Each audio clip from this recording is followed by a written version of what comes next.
पंचमीदीहं गगनसदृशमीशं सर्वभूताधिवासं यूणरहितसच्चिद्ब्रह्मरूपं वरेण्यं जगत्परमहंसं रामकृष्णं भजामः वितरितुमवतीर्णं ज्ञानभक्तिप्रशान्तिः प्रणयगलितचित्तं जीवदुःखासहिष्णुं धृतसहजसमाधिं चिन्मयं कोमलाङ्गं विमलपरमहंसं रामकृष्णं भजामः।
स्वाहा। ओम ऐं सर्वदेवदेवी स्वरूपाय श्रीरामकृष्णाय स्वाहा। ओम ऐं सर्वदेवदेवी स्वरूपाय श्रीरामकृष्णाय स्वाहा। ओम ऐं सर्वदेवदेवी स्वरूपाय श्रीरामकृष्णाय स्वाहा। ओम ऐं सर्वदेवदेवी स्वरूपाय श्रीरामकृष्णाय स्वाहा। ओम ऐं सर्वदेवदेवी स्वरूपाय श्रीरामकृष्णाय स्वाहा। ओम ऐं सर्वदेवदेवी स्वरूपाय श्रीरामकृष्णाय स्वाहा। ओम ऐं सर्वदेवदेवी स्वरूपाय श्रीरामाय।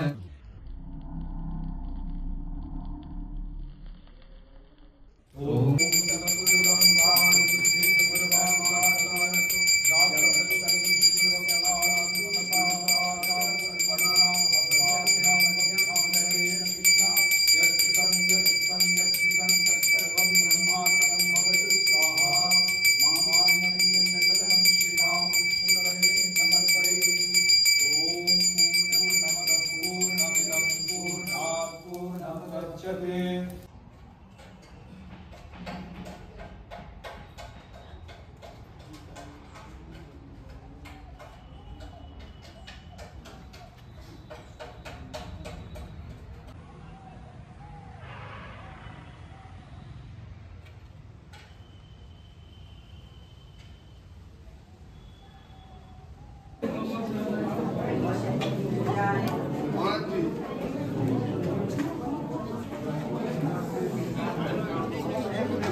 শিব পূজা করছেন।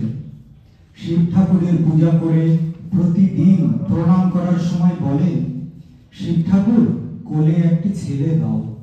ছেলের জন্য প্রতিদিন শিব পূজা করেন। আবার কাশীতে বীরেশ্বর শিবের কাছে প্রত্যহ পূজা দেওয়ার জন্য একজন বৃদ্ধা আত্মীয়াকেও বলে রেখেছেন, সরল প্রাণে ভক্তি ভরে ভগবানকে যে যা বলে তিনি তা শোনেন। ভুবনেশ্বরীর কথাও শুনলেন। 1863 খ্রিস্টাব্দের 12 জানুয়ারি খুব সকালে তার একটি ছেলে হলো। সেদিন পৌষ সংক্রান্তি। পাড়ার মেয়েরা গঙ্গা স্নান করতে বেরিয়েছিল। ভুবনেশ্বরীর বাড়িতে শাঁখ বাজছে শুনে সকলে ছেলে দেখতে ছুটে এলো। বীরেশ্বর শিবের বরে ছেলেকে পেয়েছেন বলে মা তার নাম রাখলেন বীরেশ্বর। এত বড় নাম ধরে কি কেউ ছোট ছেলেকে ডাকে? বাড়িতে তাই সবাই তাকে বিলে বলে ডাকত। কিছুদিন পরে অন্নপ্রাশন হলো।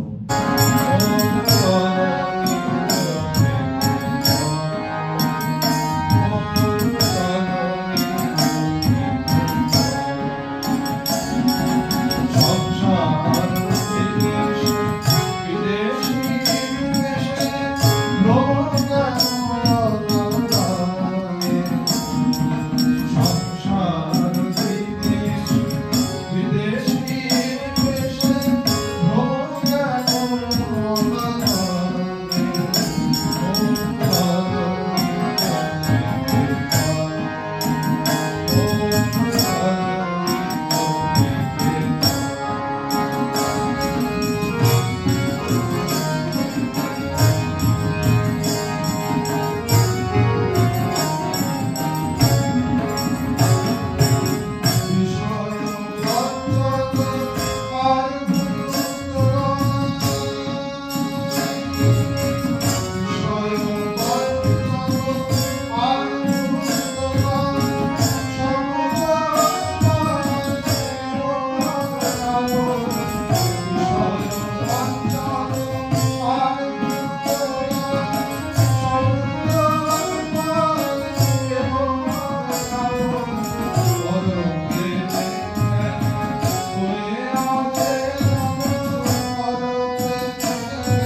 তার সঙ্গে কথা বলেছেন, কত বিপদের সময় দেখা দিয়ে শ্রীরামকৃষ্ণ তাকে রক্ষা করেছেন। বেলুড় মঠ রামকৃষ্ণ মিশনের প্রধান কেন্দ্র হলো। আরো অনেক জায়গায় সেবা কার্যের জন্য আশ্রম হলো, ভারতে হলো, বিদেশেও হলো। সারদাচি আশ্রম রামকৃষ্ণ মিশনের প্রথম স্থায়ী সেবা কেন্দ্র। মিশনের কাজ হলো শিক্ষার ব্যবস্থা করা, ছেলেদের জন্য জীবন গঠন করা, রোগীর সেবা করা, দুর্ভিক্ষ, বন্যা প্রভৃতি বিপদের সময় মানুষকে সাহায্য করা, যথার্থ ধর্মের প্রচার করা, নানাভাবে সব ধর্মের লোকের সেবা করা। বীর সেনাপতি, বীর সেনাপতি বিবেকানন্দ হইতে আসিছে আরে